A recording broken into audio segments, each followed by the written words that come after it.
So hello everyone, welcome back to our channel Shikshavani. मेरा नाम ऋषिका पांडे है। तो हम पढ़ेंगे हेरिडिटी एंड एवोल्यूशन। पहले हमने पढ़ा था किसके बारे में, मोनोहाइब्रिड क्रॉस के बारे में, जिसमें हमने एक कैरेक्टर को लेके चला था, जिसमें हम लेते हैं टॉल। इसको, ये हमारा है डोमिनेंट, ये हमारा है रिसेसिव। और ये डोमिनेंट रिसेसिव ऐसे ही बोल के नहीं किया जा रहा है कि बुक में लिख दिया और इसको हम मानते चले गए। ये प्रैक्टिस हुआ, ये बार बार ब्रीडिंग करवाई गई, तब हमें पता चला कि जो ये है ये टॉल है, ये जो डोमिनेंट है ये हमारे पास ड्वार्फ है, रिसेसिव है। ठीक है। इसके बाद बहुत सारी उन्होंने रिसर्च की।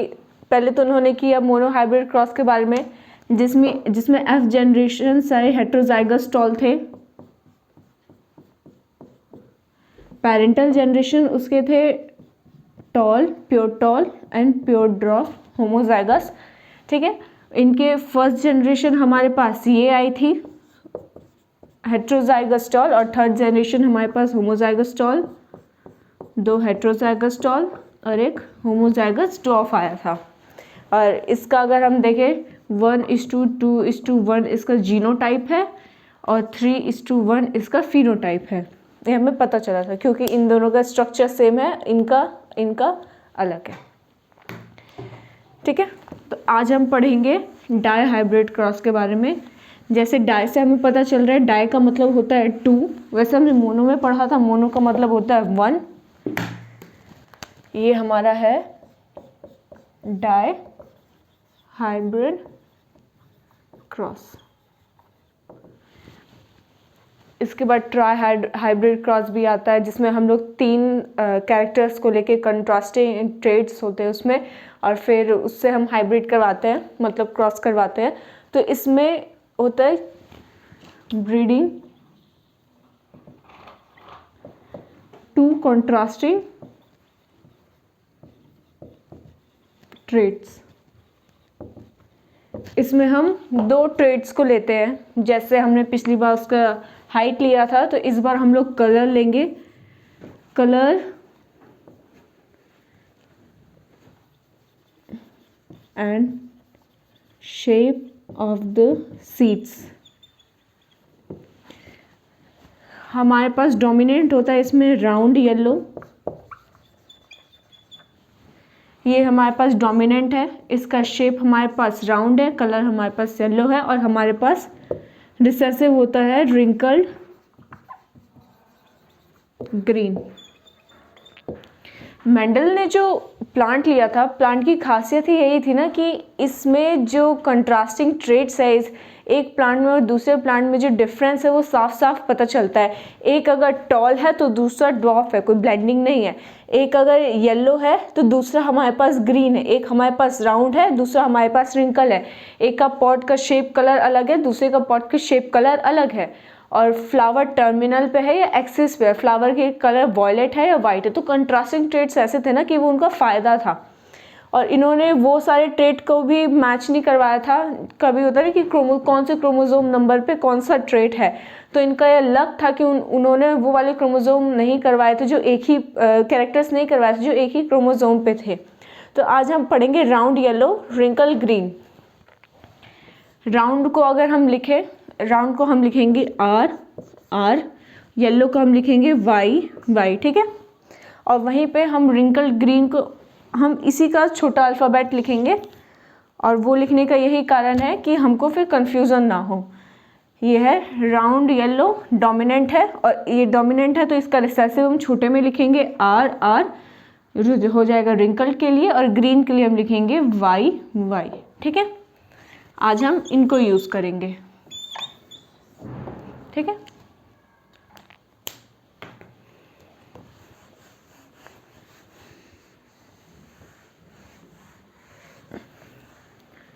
और पी प्लांट लेने का एक ये भी फ़ायदा था ना कि उनमें जो प्रोजेनी आती है ना, एक लार्ज नंबर पे प्रोजेनी आती है, जिसके अगर एक में डिफॉर्मिलिटीज़ है तो उसको ये ना लगे कि सब में आएगी, तो हम दूसरे में भी वो देख सकते हैं। इसलिए ज़्यादा प्रोजेनी भी थी पी प्लांट की, इसलिए इसको पढ़ना आसान हो गया। जैसे मैंने बोला था R Y R R Y Y। तो इसमें से हमारे पास क्या बन सकता है, हमारे पास एक ये बनेगा, एक ये बनेगा, ये बनेगा और एक ये बनेगा, R Y R Y R Y R Y. ठीक है, अब इसमें हम क्रॉस करवाएंगे। क्रॉस करवाने के बाद हमको क्या मिलेगा, एक बार हम इसको इन दोनों से क्रॉस करवाएंगे और इसको इन दोनों से क्रॉस करवाएंगे, तो हमें मिलेगा आर वाई वाई वाई। ठीक है, हमने ये लिया। एक चीज़ ध्यान रखना है कि आर के बाद ये डोमिनेंट वाई है, तो इसका मतलब ये नहीं कि इसको बाद में लिखेंगे रिसेसिव है। अगर हमने ये वाला का डोमिनेंट लिखा तो इसी का हम रिसेसिव पहले लिखेंगे, बाद में कि हम येलो या फिर ग्रीन लिखे। ठीक है, ये हमारे पास राउंड है, तो उसके बाद हम ये रिसेसिव है तो रिंकल के बारे में लिखेंगे कि आर आर फिर वाई वाई, ऐसा नहीं लिखेंगे कि आर वाई और फिर आर वाई। ठीक है, तो ये हमारा हो गया एक का। ये हम इसके साथ भी करते हैं, आर आर वाई वाई, हमारे पास ये भी सेम यही आएगा, R R Y Y R R Y Y. ठीक है, ये एक है और ये हमारे पास दूसरा है। अब हम इनमें क्रॉस ब्रीडिंग करवाते हैं।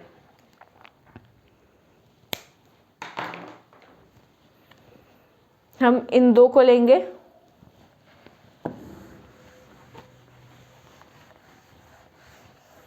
हमने पहले पेरेंटल जनरेशन में करवाया, फिर हमारे पास फर्स्ट जनरेशन आई।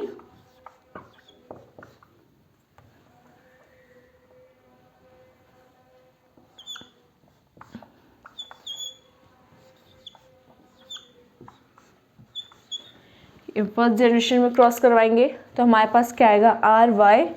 अब हम राउंड और रिंकल से लेके तो सीड नहीं ना बना सकते, तो उसके पास शेप ही, वो तो उसके पास कलर ही हो, और उसका शेप ही हो गया, तो हमें तो अब इसमें कलर भी तो देना है ना। तो पहले हम कलर, शेप और कलर को लेंगे। ठीक है, ऐसा नहीं कि सिर्फ शेप ही को ले लिया, अब ऐसे क्रॉस करवाएंगे। ठीक है, R Y R Y R Y R Y.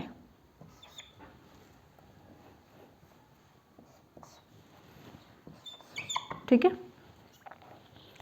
दो बार बड़ा आर, दो बार छोटा आर, दो बार बड़ा वाई, दो बार छोटा वाई। वही हम इसके साथ भी करेंगे, तो इसमें भी हमारा सेम आएगा, R Y R Y R Y and R Y. ठीक है, अब जो हमें मिला, अब हम इसमें क्रॉस करवाते हैं और इसको हम बनाते हैं एक बॉक्स में।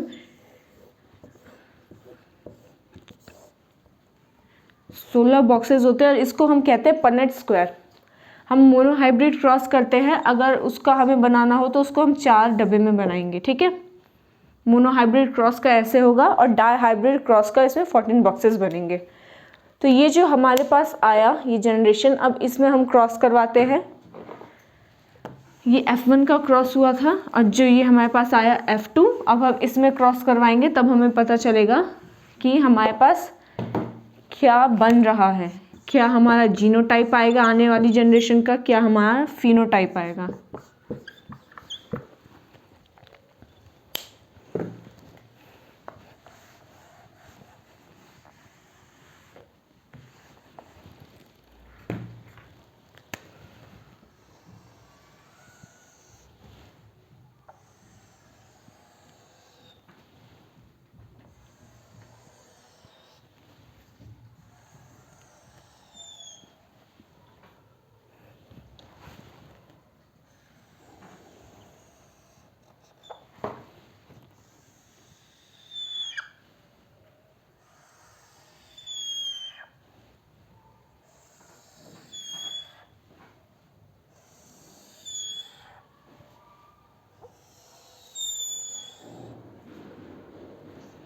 और जो हमारे पास क्रॉस करके मिला है, पहले हम उसको लिख देंगे 4 इस साइड के डब्बे में, मतलब इस साइड, और 4 इस साइड। तो पहला है आर वाई,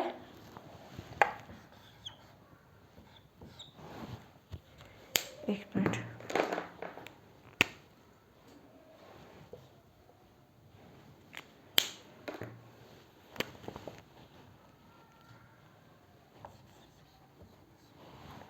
दूसरा है हमारे पास बड़ा आर छोटा वाई, तीसरा है छोटा वाई बड़ा छोटा आर बड़ा वाई वाई वाई।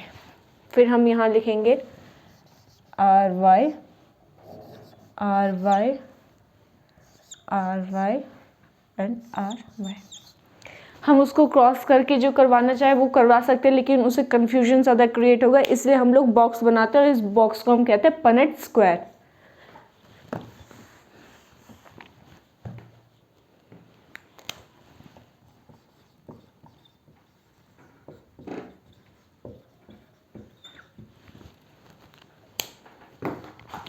अब हम इन दोनों को पहले क्रॉस करेंगे, इन दोनों को, फिर ऐसे सेम हम आर वाई के साथ करेंगे एक एक करके और फिर लास्ट वाले के साथ।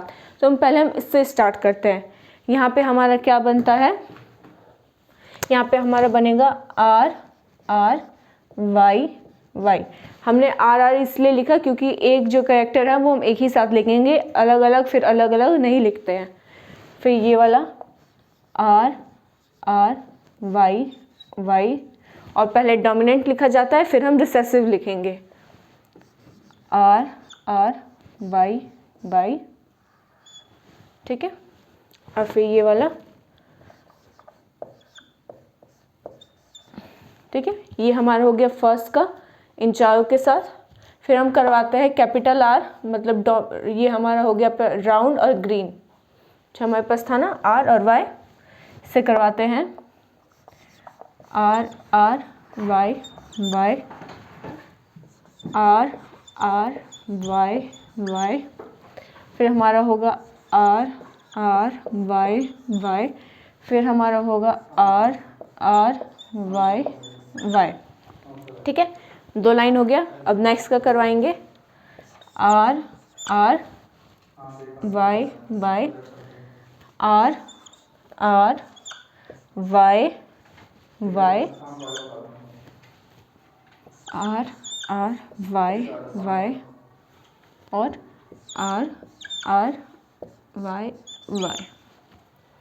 इसका करवाते हैं आर आर वाई वाई, इन दोनों का करवाते हैं आर आर वाई वाई, इन दोनों का करवाए small R capital Y small Y, फिर उसका कराएंगे स्मॉल आर स्मॉल वाई, ठीक है। तो ये हमें मिलेगा डाई हाइब्रिड क्रॉस का जनरेशन। नेक्स्ट जनरेशन जो था, सेकेंड जनरेशन में जो क्रॉस हमने करवाया था, तो हमें ये मिलता है डाई हाइब्रिड क्रॉस में, ठीक है।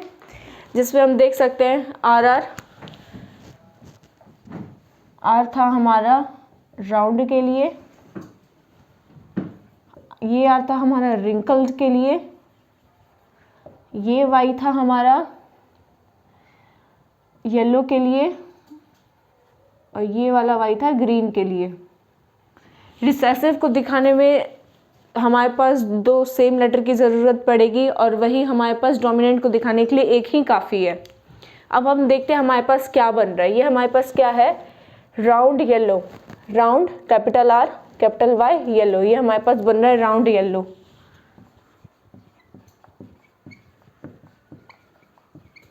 हमारे पास कितना है अभी, 1 है, और कहीं राउंड येलो है,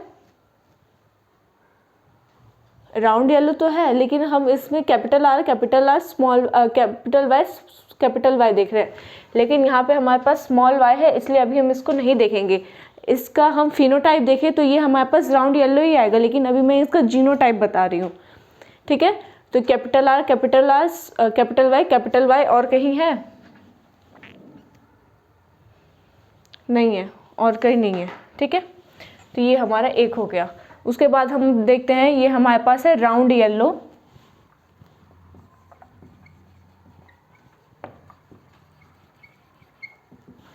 इसका हम लिख देते हैं ये आर आर वाई वाई है, ठीक है। ये हमारे पास हो गया राउंड येलो। ऐसा कितना है, 1, देखिए R R Y Y R capital R capital Y small Y 2,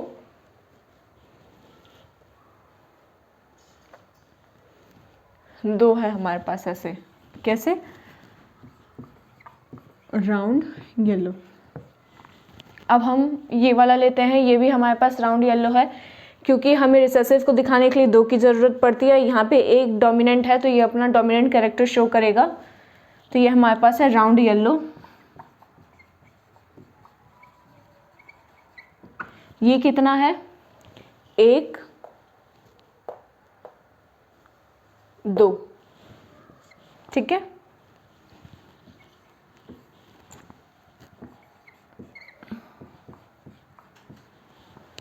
अब हम लेंगे राउंड येलो,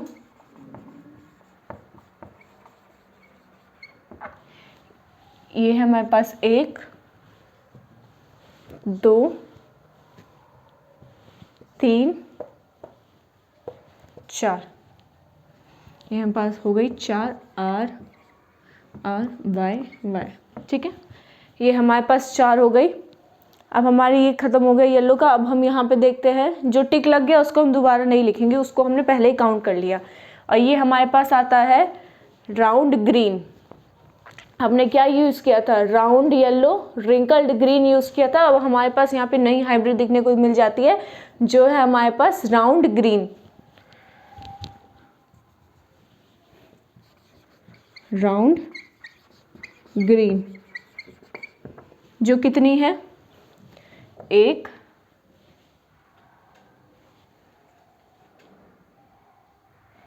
हमारे पास राउंड ग्रीन एक ही है, जो है R Y Y, 2 capital R 2 small y। इसके बाद हमारा ये हो गया था। इसके बाद हम करेंगे ये भी हमारे पास राउंड ग्रीन ही है, और ये हमारे पास होंगी 2 कैसे, 1 and then 2 R Y Y। अब इसके बाद हम नेक्स्ट देखें तो हमारे पास यह क्या आ गया, ये हमारे पास आ गया छोटा r किस लिए था, रिंकल्ड, और बड़ा y किसके लिए था, येलो के लिए। अब हमारे पास यहाँ एक और नई हाइब्रिड देखने को मिलती है, जो हमारे पास है रिंकल्ड येलो।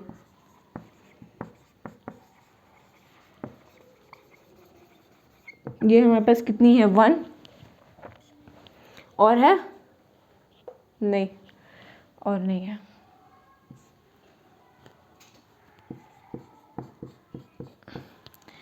इसके बाद हमारे पास है ये रिंकल्ड येलो,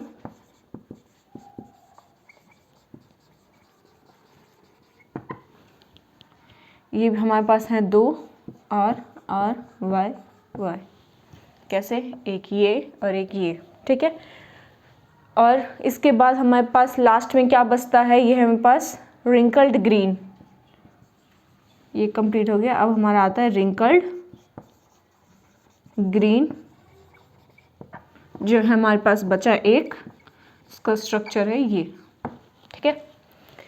अब ये सोचोगे कि राउंड येलो ये सारा तो एक ही है, मैं इसका जीनोटाइप बता रही हूँ। जीनोटाइप में ये देख सकते हैं, 2 कैपिटल R है, 2 कैपिटल Y है, 2 कैपिटल R है, 1 कैपिटल Y, 1 स्मॉल y है। भले ये कैरेक्टर डोमिनेंट वाला शो करेगा, लेकिन अगर हम इसका जीनोटाइप देखें तो ये अलग है इससे, ये इससे अलग है, ये इससे अलग है। ये दोनों राउंड ग्रीन है, लेकिन ये वाला इससे अलग है।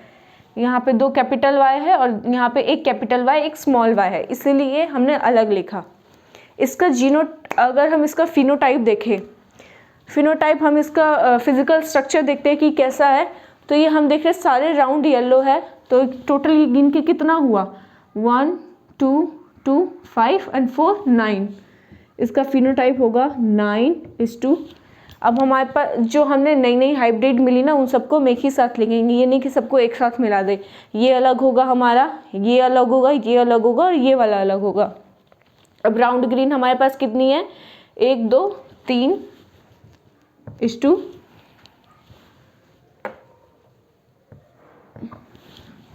रिंकल्ड येलो हमारे पास कितनी है, 3, और फिर रिंकल्ड ग्रीन हमारे पास कितनी है, 1।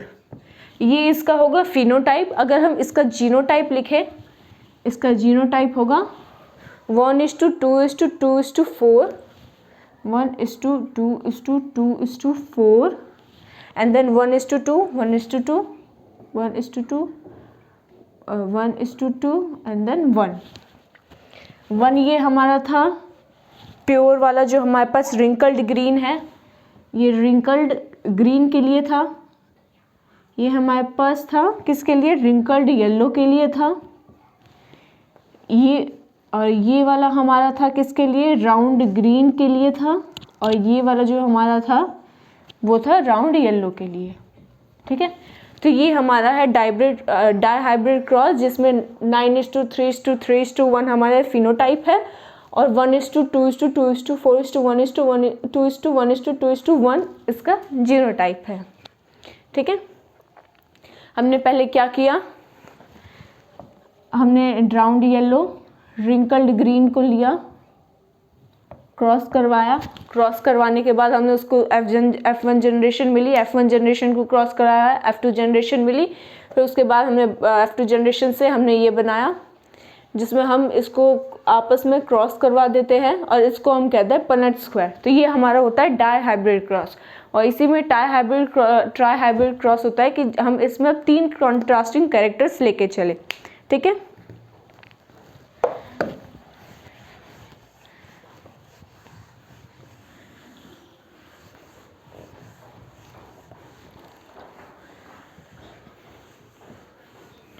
तो अब हम जानते हैं सेक्स डिटर्मिनेशन के बारे में कि जो बच्चा है वो मेल चाइल्ड होगा या फीमेल चाइल्ड होगा।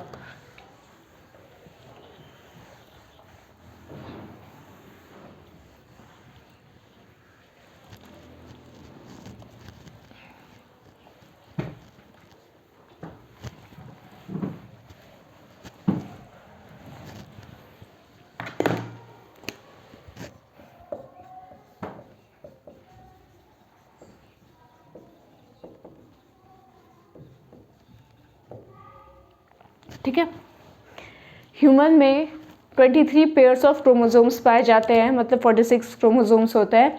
अगर हमको 23 बोलना है तो हमें पेयर लगाना पड़ेगा, अगर हमें 46 बोलना है तो हम क्रोमोसोम्स के साथ बोल सकते हैं।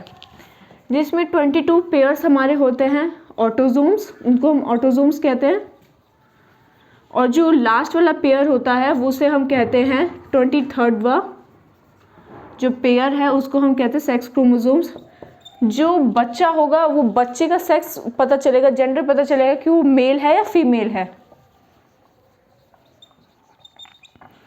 मेल में फीमेल में दोनों में अलग अलग क्रोमोसोम्स पाए जाते हैं। जैसे मेल में और ये हमारे पास फीमेल में, मेल में पाया जाता है XY और फीमेल में पाया जाता है XX। ठीक है, मेल में है XY, अगर ये X फीमेल के X से जाके होगा मिलेगा तो हमारे पास होगी फीमेल, और ये Y और ये X होगा तो हमारे पास आएगा मेल। ठीक है, अब हम जानते हैं, इसको पढ़ते हैं।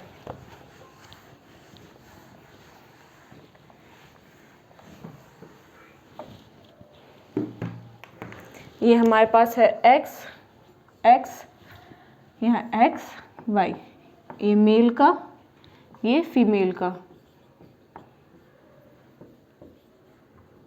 ठीक है, जैसे हमने मोनोहाइब्रिड क्रॉस में किया था, इसके साथ उसको हम इसको भी करते हैं। ये X होगा, ये X, ये X, ये Y और ये X, ये Y। ठीक है, अगर XX होता है तो ये हमारे पास फीमेल बनेगी और ये XY होता है तो ये हमारे पास मेल बनता है। ठीक है, अगर हम देख सकते हैं जैसे ये फीमेल है, फीमेल में तो XX है तो मेल का भी तो X आना चाहिए ना कि ये अब फीमेल जैसे ही बने। इसके पास पहले से ही XX है, XX क्रोमोसोम्स है इसके पास, तो इसके पास फादर का भी X आना चाहिए कि वो जो चाइल्ड है वो फीमेल होगा, वरना ये X के साथ अगर Y आता है तो वो बच्चा मेल हो जाता है। और ये हमें दिखाता है कि 50-50% चांसेस होते हैं कि बच्चा मेल है या फीमेल है। एग्ज़ाम में ये क्वेश्चन आता है कि एक इंसान के 4 बच्चे हैं, जैसे हम 3 लड़की हो गई, 3 लड़की है, 3 फीमेल है और एक हमारे पास है वो मेल है। ठीक है, तो पूछता है कि अगला 5वां बच्चा क्या होगा। तो कोई सोच के ये कहेगा कि 3 है, ये 1 है, तो कुछ भी हम कह सकते हैं, लेकिन ऐसा नहीं होता है। मेल है या फीमेल है इसका 50-50% चांसेस होता है बच्चा क्या होगा, क्योंकि हम यहाँ पे दे सकते हैं XX का 50% चांस है और XY का 50% चांस है। ये कंफर्म नहीं होता है कि बच्चा क्या होगा, मेल होगा या फीमेल होगा, चाहे पहले कितने भी बच्चे हो जाए, ठीक है। और बच्चे का जेंडर फादर डिसाइड करता है, फीमेल नहीं डिसाइड करती है, क्योंकि XY फादर के पास होता है और फीमेल के पास सिर्फ XX होता है। और फादर के पास जो Y क्रोमोसोम्स है उसके कारण हमें पता चलता, उसके कारण बच्चा मेल होता है, और जब फादर के पास जो X क्रोमोसोम है उसके बाद उससे बच्चा फीमेल होता है, ठीक है। तो ये हमारा चैप्टर हुआ यहाँ ख़त्म। I hope you all like it.